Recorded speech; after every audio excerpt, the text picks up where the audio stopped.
Now, let me pause real quick and give you a profile whereby you can evaluate and assess whether or not the people in your life are genuine friends. Because we're so quick to call everybody a friend. I'm going to give you a 3-point checklist to help you to identify whether or not that person is really a friend. Can I give it to you real quick? Because a true friend, here it is, number one, here's the first point. A true friend, here it is, will enter into your experience. A true friend, a true friend, a true friend. Look at verse 16 again. It says, and Jonathan arose and went unto David in the woods. Jonathan left his, here it is, setting that was inhospitable. His setting, better yet, that was comfortable. And he went to a setting that was inhospitable. Jonathan is chilling in the palace. But he's willing to leave his context of comfort to go stand with his friend who's in the woods. Because a true friend is not a friend, here it is, who stands in a long distance relationship in the sense that while I'm in the woods, they're talking about I'm praying for you. No, baby, I need you to do something more than pray for me. I need you to show up. Because a true friend will enter into the wilderness with you.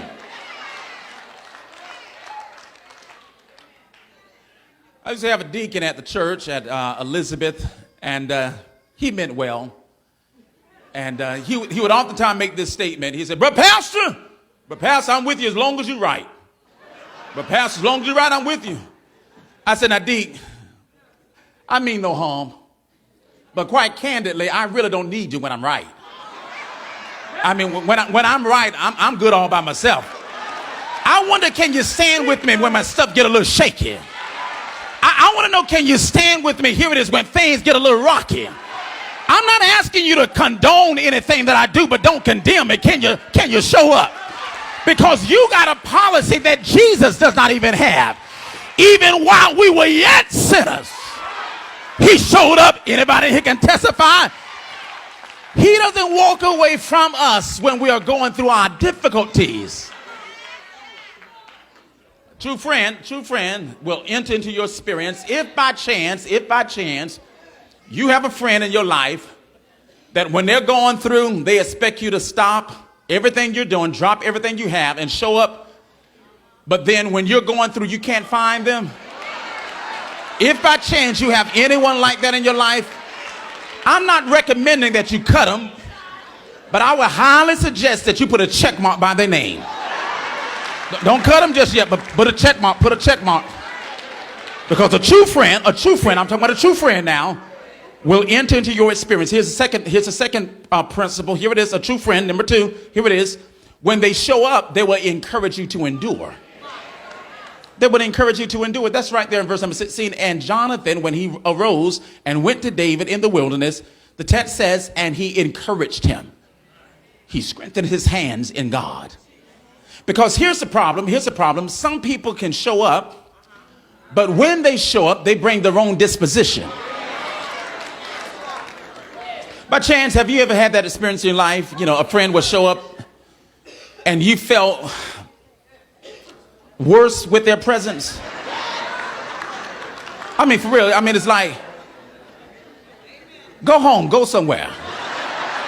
Because you're being with me right now, you ain't helping me. Because when they show up, they're complaining. When they show up, they're pouring more grief off on you. See, you got to be careful, because some folks are like Job's friends. Remember Job's friends? They did show up.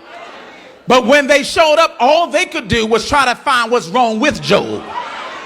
I don't need you to do a critical analysis of my life to tell me what's wrong with my life. All I need you to do is show up. And when you show up, encourage me to endure. Tired of folks always trying to act like they're the spiritual Dr. Phils. You want to show up and analyze everybody's life and tell them what's wrong with their life. Can you do me a favor? Hush. Just show up and encourage me. Now, if by chance you have a friend in your life who that when they show up, you get little to no encouragement, I'm not suggesting that you cut them, but I do highly recommend that you put a check mark by their name, because that friend is a little suspect. Can I give you the last one? Can I give you the last one? Here it is, here it is, here it is, here it is. What's the third and final point and principle of a true friend? Look at what the text says. Here's the shouting part. Here's the crescendo in the symphony of scriptures here in chapter number 23. It's right there, verse number 17. It says, and he said unto him, that's Jonathan speaking, fear not, for the hand of my crazy daddy shall not find thee. Here's the shouting part. Look at verse 17. And thou shalt be king over Israel. And Jonathan says, I love it. And I shall be next unto thee. He says, as a matter of fact, even my daddy, he knows it. Did you get it? Did you get it? Oh, you missed it. You missed it. Here it is, because you didn't get happy. Jonathan shows up to David and says, I know you're in the wilderness, but you're not going to stay here always. Pull yourself together, David. Fear not. Maintain your spiritual swagger, David. Fear not. Because you shall be, hallelujah, the next king of Israel.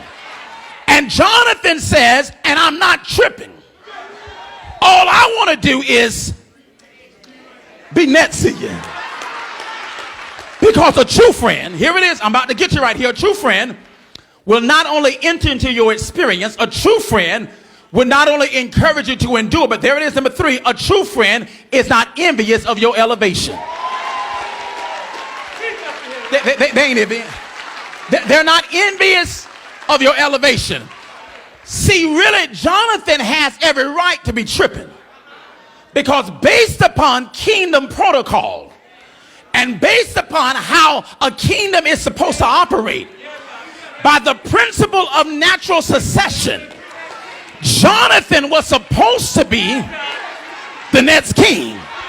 Saul is Jonathan's daddy. But Jonathan says, I know that God has already bypassed me and has already anointed you to be the next king. And Jonathan said, I ain't even tripping about it. A matter of fact, as long as I can get a chair right next to you, and see, Lord, deliver me from folks who cannot handle my elevation. Because you will find out who your real friends are when God starts taking you to a whole nother level. Some folks in your life can't handle where God is taking you.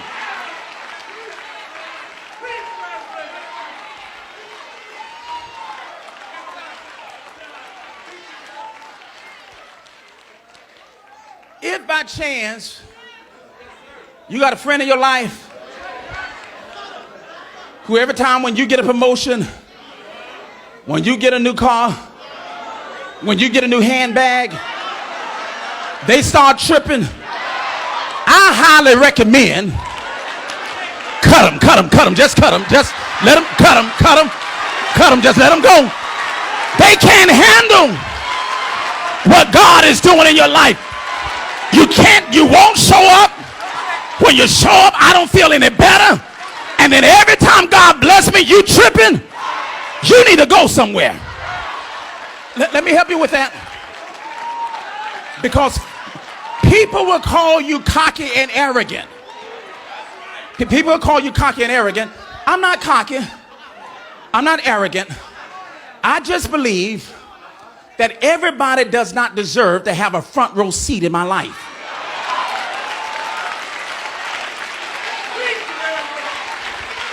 So sometimes you have to have an usher's ministry. You got to learn how to kindly escort them to the back row seat of your life, and you tell them, now you just watch me from afar, because you can't handle being this up close to me. Because if you're tripping over what God is doing in my life now, what are you going to do when he supersized me? What are you going to do when he blow me up? Tell him, child, you're sitting over here tripping over this little hoop that I got right now. God is about to do something even greater than that.